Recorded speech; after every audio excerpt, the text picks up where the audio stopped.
Hi everyone. Over the past few weeks, I've been playing around with using Junie in PhpStorm.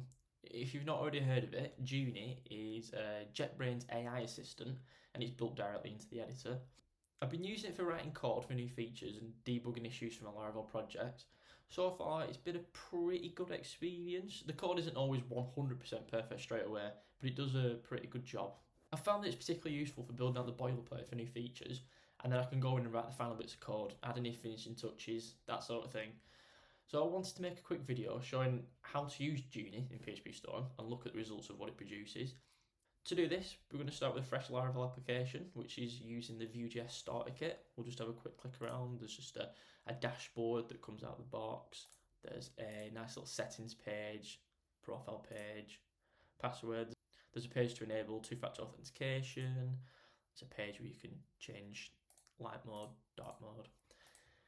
We're going to ask Junie to build a new settings tab so that users can enable and disable notifications that they want to receive. I thought this would be a good example of something to test Junie with because it'll force it to touch multiple parts of the code base. It'll need to generate a database migration, some routes, a new controller. It'll need to take into account validation, building and editing existing Vue components.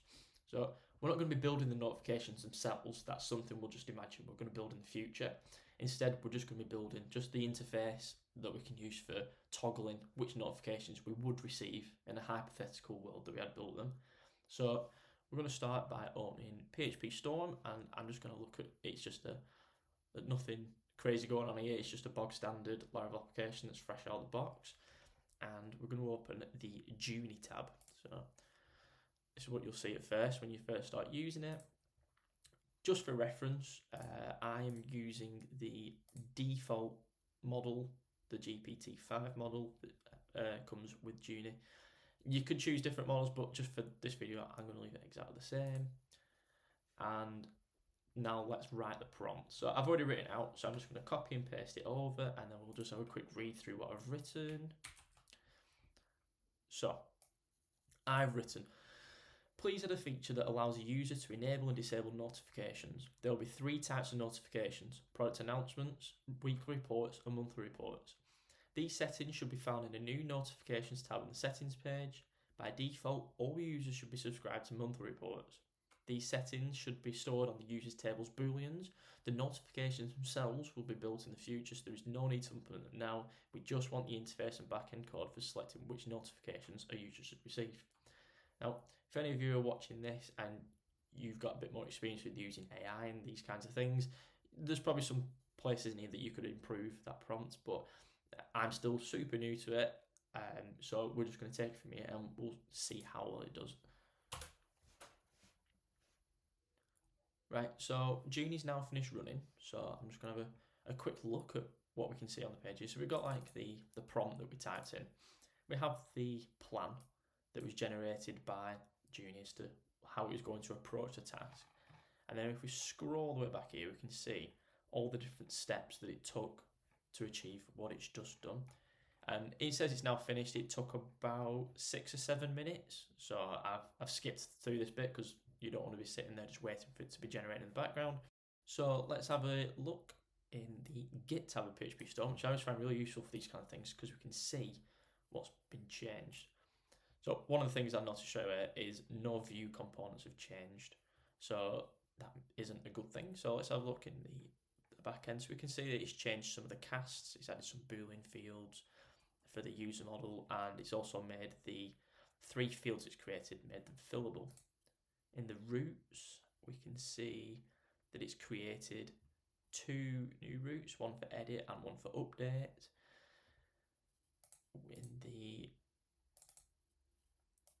Let's open up the controller. You can see it's made a controller with an edit route, which is going to return an inertia view for apparently a view that doesn't actually exist. And it's also going to make an update method, which can then be used to update these 3 fields. Let's check if there's any validation. That's pretty cool. Nice. So what we now want it to do is for maybe it's my prompt, maybe it was Junie. We also want it, in fact, I just forgot, we just need to quickly check here. in the migration, yeah, we can see that we've got some fields here. And it's also, remember, the monthly report should be default for everybody to true. And it's added a nice little script which should update any existing ones. Although I don't know if that would be needed because they would default here. So maybe that's not needed, but I might be wrong there. But I want to know, why is it not generated the front end component? So maybe that's something that I've done wrong with my prompt, or maybe it's just Junie that needs a bit more encouragement to do it. So I'm just going to pause the video again just while I write out a prompt, and then I'll come back in a second. So I've just finished typing out the prompt, and I've gone for, please implement the view components at the front end so the user can toggle their notification preferences. So I'm just going to hit enter and see what happens. So now after about 3 or 4 minutes, Junie's just finished. So we're going to check if it's generated the files we need for the front end. So have a look in the git diff again, and we can see, so in the layout, the settings layout file, it's added a new notifications item, which looks promising, and we've also got a new notifications settings component. So we're just going to have a quick browse to this. We'll just open into full screen actually. We'll have a quick read through it. Yeah, it looks like this is pretty sweet what it's generated so far. There might be some stuff in here which upon further inspection might want to be taken out, but at a quick glance that looks pretty good. So let's switch back over into our browser and we'll see, oh, see there's now a new notifications tab. Let's click on that. Nice. Choose which notifications you'd like to receive. Now I fully expect that when I try and update this, it's going to break because I've not run the database migrations, but let's see what happens. So if we save preferences, must be true or false. Right, okay. So let's open up our page in the dev tools, save preferences. Let's see what it's sending. So it's sending on. Okay, this will be a nice little test for Junie. So we'll say the checkboxes are sending on. Please update them to send 1 instead. And then we'll hit enter and we'll wait for that to run, see if it can fix the problem on its own without me having to touch anything at all. So Junie's just finished running again. It only took a minute or so, and it says that it's changed the notifications file, so let's just have a quick look in here and we'll see what it's changed. It's added a value of 1 to each of the checkboxes. So that's pretty sweet. I mean, we could have worked that out ourselves, but it was nice to see that it could fix the problem on its own. So let's switch back over to our browser again. We'll refresh the page, click the product announcements, save it. Now, just as expected, it's broken because we've not run the migrations. So the notify product announcements field doesn't actually exist in the database. So we'll go back into PhpStorm. We will open up a new terminal. I'm just going to try PHP Artisan migrate. And it's run the migrations, it's added the notification preferences to users table, and they were the fields that we've defined in this migration here. So if we go back off into Firefox now, and refresh the page, hit product announcements, save preferences. Sweet, that saved it. Weekly reports, save it. So let's refresh the page and see if they're storing, and they aren't there. So this is an interesting one. Is this down to the fact that they are being saved, but they're just not being displayed properly, or are they not being displayed at all?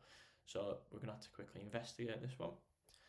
So let's dive back over into PhpStorm, and I'm going to connect to our database, which I've already set up the connection in the background. And we're going to have a look in through the database into the users table. Let's collapse that again. We can see we've got our user in here. Let's see. Notify product announcements. Yep, we can see that the fields are actually being stored, so they're just not being displayed on the page. So if we just to check this, if we were to go to here, press save preferences, we're not selected. We go back to PhpStorm, refresh the page. Yeah, we can see now that, yeah, so they are being stored correctly. So let's just enable that one again. And we want to tell Junie that the booleans are being stored correctly in the database, but the checkboxes aren't being populated correctly on page load. Please fix this. And then we'll set Junie off again and just wait to see if it can solve the issue for us. So Junie's just finished running again, so we're just going to have a quick look again at what it's changed. We can see that it's created 3 new constants, and I'm assuming it'll have used them in here. Yep, and yep. That's cool. So let's go back into our browser. And no, it's still not working. So this is the stage now where I'd probably just jump in and start fixing the code myself manually, because we've done quite a bit of back and forth with Junie and it's not quite got it working, but it's done quite a bit of the heavy lifting for us. Like it's built out the tedious bits of boilerplate, and this is what I've found quite often when I've been using Junie or any other kind of agent. I've found that they quite often do a really good job at building maybe 50-60% of the code, and then I've got to come in and update any bits that need changing, chop out any unneeded, over-engineered, bloated code, and just add the final finishing touches to it. I also quite like to write the test myself manually, because I feel like it immerses me in the problem a little bit more. And if I was to be reviewing some of the generated tests, I think there's things that I would miss because my mind wasn't quite in the problem as deeply as if I'd written them myself. So overall, it's done a pretty good job. It could have been better, maybe with better prompting, or maybe if it was a different model, we could have got something better. But that's generally how I found it overall. It's been hit and miss how well it works. I will let you in a secret that before I started recording this video, I did test my prompts to make sure that this could generate something. And believe it or not, it generated something which worked first time, apart from needing to migrate the database. So it's quite interesting the fact that this time around it's generated something which wasn't quite as good. But I think it's a good example to show you that it's not always so straightforward that you can just give it a prompt and it'll build a feature for you. Maybe it will be able to in the future, but right now it does need a bit more hand holding, but still extremely powerful, and I'm looking forward to seeing how it's going in the future. Well, I hope you found the video helpful anyway, and if you've not come across Junie, I hope it was a nice introduction to Junie for you. Yeah, thanks for watching. Bye bye.